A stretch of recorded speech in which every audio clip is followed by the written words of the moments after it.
A Panther explodes. Its turret lifts, often crashes into the French mud. Inside, the tungsten carbide core of an American shell has just punched through armor that was supposed to be impenetrable. The German crew never saw it coming. They had been told repeatedly that no American tank could touch them from the front. They died believing a lie. September 19, 1944, the fields near Arracourt, France, are shrouded in thick morning fog. First Lieutenant Merwin Marston of the 37th Tank Battalion grips his Sherman turret trim, knuckles white with tension.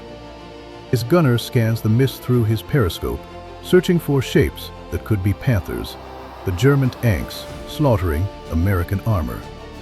Marston knows the odds. His 76mm gun cannot reliably penetrate a Panther front armor at combat ranges. At best, he needs to get within 100 meters. At that range, the Panther gun will have already destroyed him. But Marston does not know about the 6 special rounds sitting in his ammunition rack, 6 M93 projectiles, each containing a core of tungsten carbide, one of the hardest materials known to man. These rounds were not supposed to exist in meaningful numbers. American industry produced them in a desperate race against German armor superiority.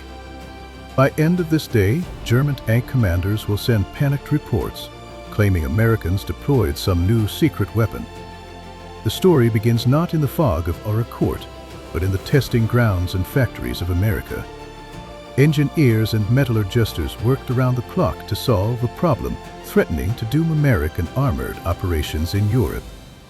In early 1944, the United States Army confronted a reality that pre-war planners had completely failed to anticipate. The M for Sherman tank, the workhorse of American armored divisions, was running into German tanks it simply could not defeat from the front. The Panther tank combined a lethal 75mm high-velocity gun with frontal armor that American weapons could not penetrate. Its 80mm glacis plate was angled at 55 degrees, creating an effective thickness of roughly 140 millimeters. American tank rounds hit this slope and bounced away harmlessly, while the Panther gun could destroy a Sherman from over 2 kilometers away. American intelligence had badly miscalculated. They predicted Panthers would be rare, just a handful of specialized vehicles. Instead, when Allied forces landed in Normandy on June 6, 1944, 38% of German tanks were Panthers. Not dozens, but hundreds of these killing machines, protected by armor that made them nearly immune to American fire.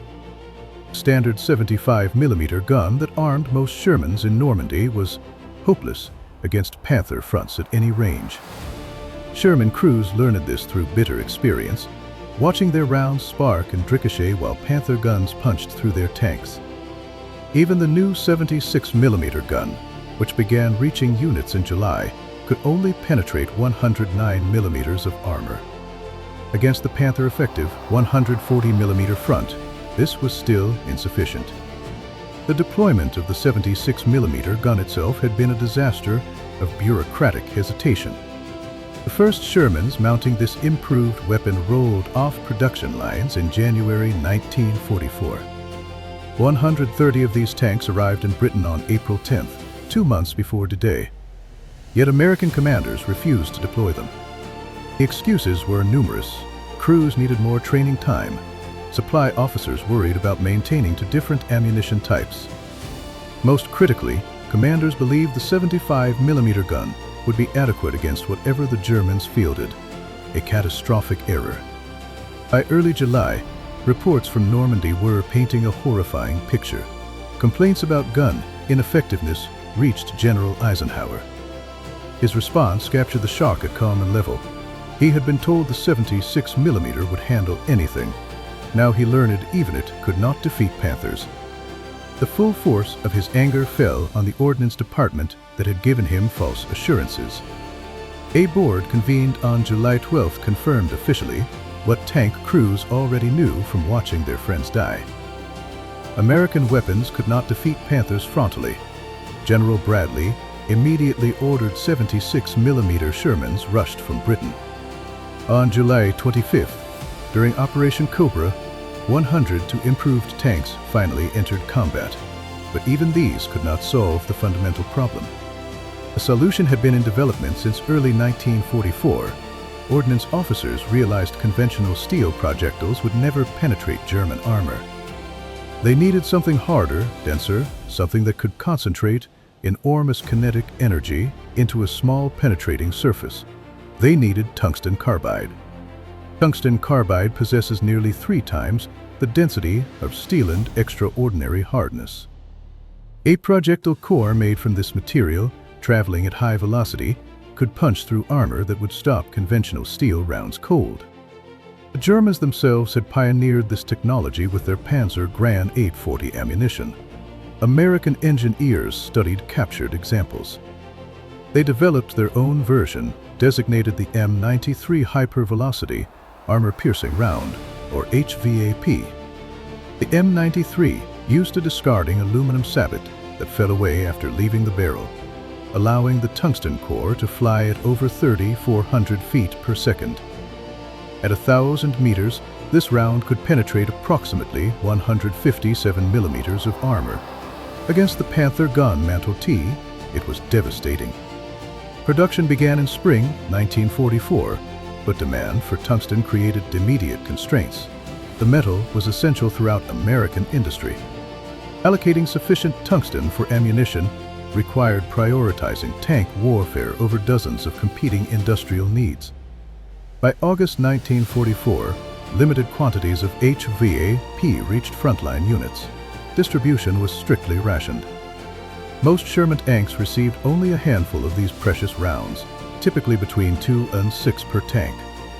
Crews were instructed to reserve HVAP exclusively for engaging Panthers and Tigers, using standard ammunition against lesser threats. The scarcity created its own tactical problems. How do you decide when to use your limited supply of the only ammunition that can save your life? Use it too early on a target that might not require it, and you have nothing left when a Panther appears. Wait too long, and the Panther kills you first. September 1940 brought the test that would prove whether HVAP could change the equation of armored warfare. German forces launched a major counter-offensive near Arracourt, France, committing elements of multiple panzer brigades equipped primarily with Panthers. These units represented some of the last reserves of German armor in the West. The American 4th Armored Division, commanded by Major General John Wood, stood in their path. Unlike the German crews with minimal training, the 4th Armored was a veteran formation that understood combined arms warfare. More importantly, they had received allocations of HVAP ammunition. The morning of September 19th dawned foggy, reducing visibility to a few hundred meters. This weather would work against the Germans. The experienced American tankers used the limited visibility to set ambushes, positioning their Sherman's hull down with only turrets exposed. Lieutenant Marston platoon was among those waiting. When the first Panther shapes emerged from the fog at 800 meters, his gunner had already loaded an M93. The tungsten cord projectile struck the Panther gun Mantle T and punched through. Secondary explosions indicated ammunition detonation. The Panther SL wed to a halt, smoke pouring from every opening. Around Marston, other Shermans were firing and scoring hits. Fighting continued through September 22nd before the German offensive finally stalled. American forces had destroyed or disabled approximately 86 German tanks. American losses stood at 25 Shermans. The kill ratio heavily favored the Americans despite the theoretical superiority of German equipment.